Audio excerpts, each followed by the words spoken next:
Hi guys, and welcome to the next video on my YouTube channel. Today I wanted to talk to you about balance. Balance is absolutely essential, and it's something anyone rarely actually exercises or trains. And it's just like any other system which can be improved and rehabilitated. Just like we improved our muscular system by building its strength and improving our skeletal system by actually exercising and getting forces through it, our balancing systems can be improved as well. And balance is something which helps us negotiate uneven ground. It helps us keep our head and all our sensory organs on a level playing field so that we can make sense of the world in a more efficient way.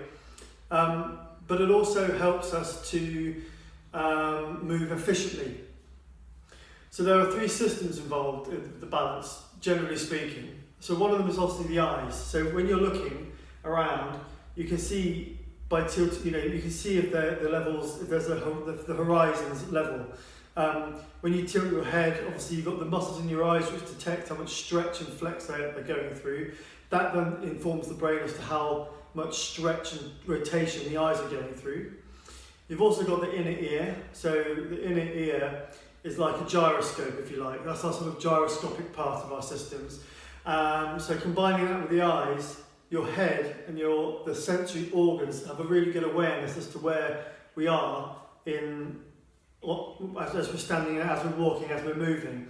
The other system, the other factor is basically the rest of your body. So your muscles, your joints, your skeleton, your ligaments and things. And lots of the joints and soft tissues, they have receptors within them which can detect, being pulled apart, being compressed, being twisted, forces travelling through them. And that information is, again, given to the brain so we know where our body is in space. So let's say, for example, you've had an anterior cruciate ligament tear. So you've torn a ligament in your knee. That ligament now isn't able to give your brain any information as to how much rotation or shift there is in the knee. So when you put your foot down or go to run after you've torn your ACL, your brain doesn't really know exactly where your knee is in space. And we call that sort of proprioception or kinesthetic awareness is another form of this. So if you think about this, I'd like you to try this just to show you the effect. So can you stand on one foot? If you're injured, don't do this, but if you can, stand on one foot if you're able to. Now I'd like you just to be aware that your eyes are seeing level, your inner ears are figuring out what's level, and your body is telling you where you are in space. If you lean forward, you're balancing. You're using the awareness from your body to tell your brain how to react to that, to where to shift the weight. So now I'd like you just to try this real quick. Try keeping that pressure through your foot and close your eyes. So I'm going to close my eyes, and now all I've got telling me about my balance is my body and my inner ear. So I'm reasonably comfortable still on one leg, and that's fine. But my head is fixed forward. I'm using that gyroscope as much as I can. I'm trying to keep that still, and my body's reacting to that. Now, open your eyes, and your body calms down again. So now try this. Try closing your eyes, and I want you to turn your head left and right. So turn your head as far as you can, left and right, and really focus on what your body's telling you. That's where you get most of your information now. So focus on where the pressure is in your leg. Keep on that leg now and open your eyes again. Now try this. Close your eyes again and tilt your head left and right. So now you're pushing the gyroscope right off course. So keep on that leg, keep staying on that leg.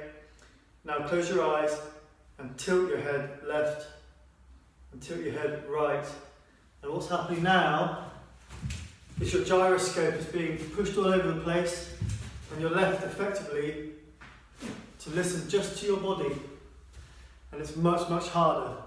So this is something you can practice at home whilst you're sort of isolating or whatever. You can try this whilst you're at the gym, just simply closing your eyes whilst you're stood there doing a couple of weights. So your body's really telling you everything it needs to know about where you are in space. But then also when you're cleaning your teeth or when you're, wherever you might be, just try standing where you are and practicing this movement, left and right with the ear. And see if you can get to 30 seconds standing, tilting your head left and right. It's one of the easiest things to do to help build your balance. And if that's easy, then you can start to introduce things like wobble cushions, or just simply standing on a pillow and balancing on one leg with your eyes open. Then you can close your eyes. And now, because you've got uneven surface under your foot, your body's going to be working super hard. But all the sort of nerves which are telling your brain where it is, and your joints and your body is in space, are working super hard to inform your brain, and your brain then is getting better and quicker at reacting to the information that's coming up to it. So after any sort of injury, so if it's an upper arm injury, you could do some balance work on your arms by going into like a crescent position and balancing on one arm, closing your eyes, so it's just your arm telling your brain where it is in space. And you can do this for most joints in your body. So think about that, try the balance, standing on one leg, balancing and closing your eyes, fine, and turning your head, fine, and then actually tilting your head with your eyes closed. That's the ultimate test. And if that's fine, well, crumbs, let's get you onto a wobble cushion and see how you go. Alright, give it a go, follow me on YouTube if you can, share my stuff on YouTube, it's going to help everybody move better. And in time, there's going to be a whole raft of exercises which are going to progress and evolve, just like your bespoke rehab plan would be if you came to see us here at Rosa Physio. Follow us on @RosaPhysio on Instagram and Facebook as well, and let me know how you get on. All right.